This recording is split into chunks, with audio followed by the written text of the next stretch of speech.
Okay, puno ng talisay. Sa mga ka-eyeball, ganyan siya kalaki. Ayan. Malaking malaki talaga siya. So blessing talaga ang kanyang alipin para sa amin. Ayan. So ganyan siya kalaki. Puno yan ng talisay. So marami dito mga puno. So bless na bless sa lilim tsaka sa lamig ng hangin. Ayan.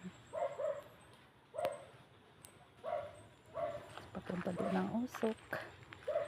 Ganyan ang kanyang beauty.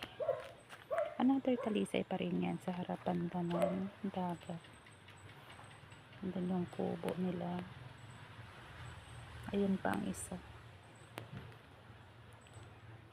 Sana mga ka-eyeball ay na-amaze din kayo. Sinishare ko lang sa inyo. So dito ako nag-i-spend ng weekend. Lalong-lalong na ako ang dito ng mga sisi ko.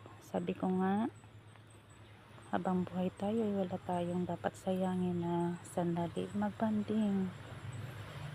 Masarap ang banding